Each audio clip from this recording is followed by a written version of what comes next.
Alright guys, welcome to another U150 video. Today we're going to go ahead and look at some of the staples of U150 for Pokemon staples. Staples in the Pokemon. You know what I mean? We're not going to go over supporters, we're not going to go over items today. Right now we're just going to look at some of the staple Pokemon in every single deck. Now when I say every single deck, what I mean by that is not type specific.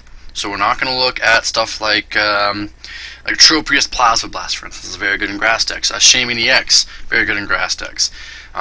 Stuff that is specific to a type, we're not going to look at. We're going to look at stuff that you can kind of just splash in and throw into every single deck, no matter what it is. I kind of broke it up into tiers to make it a little bit easier to digest and to see like which are more commonly played. I would call this one which you would see more rather than which are better, because it's all player preference at the end of the day.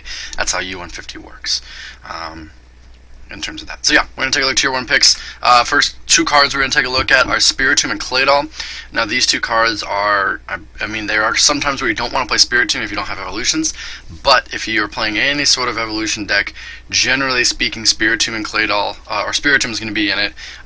Turn 1 item lock, stupid good. Darkness Grace gets you accelerated while you're item locking them, and then you can go into other stuff. Also, being able to switch into Spiritomb or be able to get item lock at any point to slow your opponent down mid-game, very good. And then Claydol is your premier draw stage 1. There are some other stage 1s on here that do have extra draw power in them, but Claydol is by and far the best. You're going to put 1 or 2 cards that you don't like on the bottom and draw some more. It's not one of those things like I heard someone say, oh, I don't play Claydol because I always assume that my hand's going to be super big. That's not like your hand's never going to be more than 8. You're always going to be able to play some cards down, and Claydol's always going to help you to draw cards. So Claydol, very, very nice. Both these cards, I would say, in 90 to 100% of decks. Now these two cards are here. If you're familiar with Standard or Expanded, you might be thinking, hey, Shaman and Jirachi, those are probably really, really good in U150, right? Well, if you're not familiar with the format, or if you're not familiar with older cards, if you've only been playing for the last couple of years, you might not be familiar with Uxie and Lapras. These two cards do the same exact thing, but better. Uxie lets you actually draw 1 extra card, and the attack that gets it to reset itself, while it doesn't necessarily go to your hand so you can use it next turn, it does go back into your deck for 1 energy instead of a DCE. And you don't have to worry about it being an EX. So Uxie, level ball searchable as well. So that's even better. Uxie is in, I think, every single deck. I don't think I've ever seen a deck without Uxie in it. So if you're looking at playing U150 competitively, or at least not sucking, Uxie is your way to go for that. And then Lapras as well, still lovable, searchable. It does have 1 extra retreat cost, whereas Jirachi only has the 1. That kind of sucks. But it's not an EX, so you're not having that like 90 HP EX liability on your bench. Yeah, it does suck to start with, but hey. These are the 2 better cards than Jirachi and Shaman. That doesn't mean to say that you can't play both. If you're really trying to go fast and you have a lot of extra bench space, play Uxie and Shaman, Lapras and Jirachi. Totally fine with that. And then, if you're familiar with Standard Expanded, you might be seeing this Octillery. However, there's a better one, this Porygon. This is kind of a personal preference one, but I'm putting it tier 1 because it's just a little bit worse than Claydol, but it's not as bad as some other stuff. It probably could be like shipped down to tier 2, but I don't want to argue over semantics over... This isn't a list of saying like, hey, these are better, these are worse. It's more like, hey, consider these cards. I probably shouldn't put a tier list with it, but, you know, I do what I can. But these are some cards that you can consider playing in every deck. But Porygon 2, the reason you would play Porygon 2 is obviously you draw into 6 cards in your hand, better than Octillery, better than Electrode, better than a lot of other stuff. It's just this, yeah, you can consider it a worse Claydol. But if you played this Porygon, you can also play this Porygon from Great Encounters. This Great Encounters Porygon allows you to play 2 supporters in the same turn, essentially. Very, very good. Also, the wording on it is really cool. Once you're in a turn, you may discard a supporter and use that effect. So that means you can discard it and then VS Seeker for it right away. You know, U150 rules or old supporter rules is when you play it has to stay next to your Pokemon. It doesn't go next to the discard. But this Porygon allows you to reuse supporters. So you'd play both Porygon 2s in tandem, kind of make you a little bit more consistent because you'd have a 2-2 line instead of a 1-1 line. So that would be how you consider these guys. I personally like that. And then we're going to look at these call for family Pokemon. Now, if you're either A, not familiar with expanded, and you don't know what card I'm going to talk about in a minute, not expanded, sorry, unlimited. If you don't know what you want to call next, you might point to these cards as good cards. I would say there's probably about only one of them that's not worth playing, and that's the Pachirisu. But that one does have a call for family effect for 3 Pokemon, which is pretty good. It's better than a lot of other call for family 3 effects. Smash Short is not going to be a good attack. There's only one of stuff, right? And that says the defending Pokemon attached 10 plus 30 more damage. Discard the tool card. We're like, yeah, cool, 30, 40, and discard a tool. And if your opponent has any of your discard tool cards in their hand, it's a 40 damage attack. You're going to get the same sort of level of attack from a lot of these other Pokemon, and that's why I'm showing you these other ones. So, Pachirisu, you probably won't play it over these others.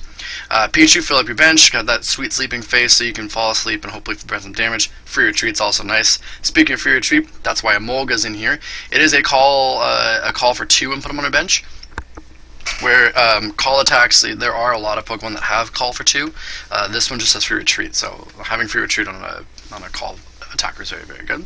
And then the other call for 2, you have Dedenne, Entrainment. Energy Short is a good attack for most of the things with just like a lot of energies on them. U150 does like to attach energies, it seems. Not all decks and not all Pokemon are like that, but the ones that do, Dedenne is a nice little tech. And then Skarmory, it's a call for 2, but blow through DCE for 60. You can start putting some pressure on early with that. But all of these are kind of dwarfed by Dunsparce from Sandstorm, being able to do Strike and Run. Search Deck, it's a call for 3. But then you also get a switch, so it works well in tandem with Spiritomb, being able to switch into your item locker or any sort of wall Pokemon. Or you can leave Dunsparce in the active and use Sudden Flash to stall if you need to. But it is a call for 3, a very, very good card. It's probably one of the best cards in U150, period.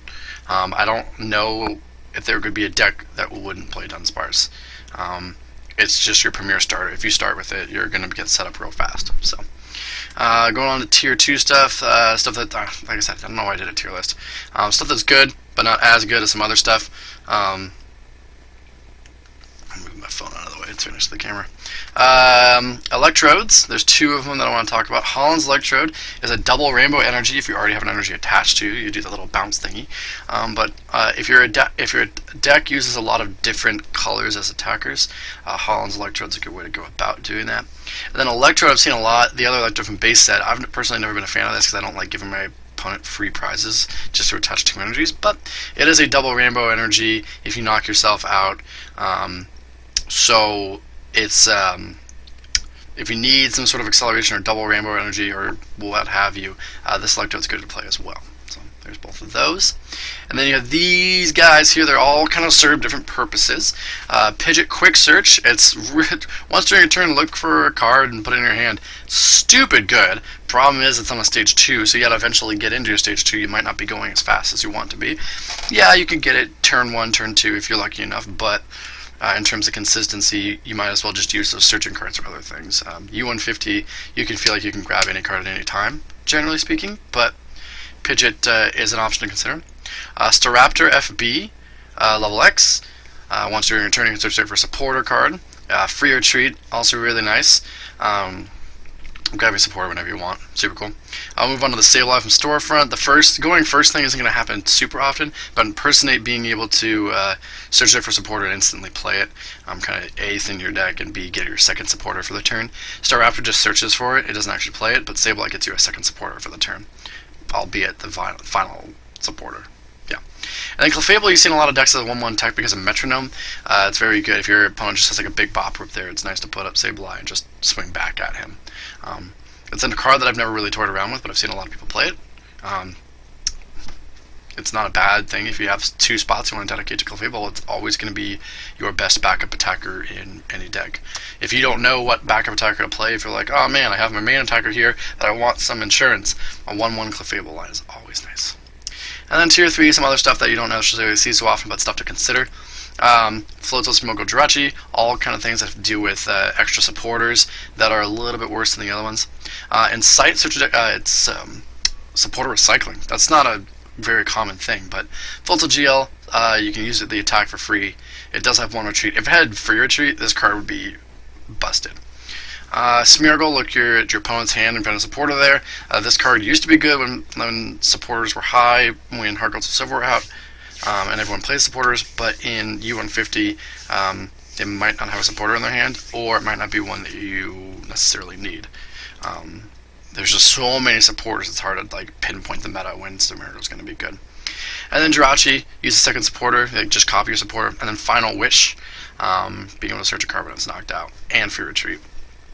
It's crazy good there. And then the last two cards I want to look at, both of the Clefas, Shuffle Draw 6, Shuffle Draw 7. There's a lot of Shuffle Draw blank. There's some mana fees that do Shuffle Draw 5. These are probably your best Shuffle Draws, Draw 6 and Draw 7, and they have an ability or a baby power that prevents them from being hurt in some way, shape, or form. Free Retreat as well, super, super nice. 30 HP, yeah, it kind of sucks, especially if it's sitting on the bench. It's easy pickings for some spread decks, and that's why it's probably not a little bit higher on the tier list. And Shuffle Draw is not necessarily the world's best in U150. You kind of just want to speed through your deck to thin it, but it is stuff to consider. So I hope this video helped you out with just some ideas for stuff you want to splash into your deck to make it more consistent. I'll be doing a supporter one, an item one, and so on and so forth, probably either later this week, as it's getting late and I'm tired. So, hope you guys enjoyed. I'll see you next video.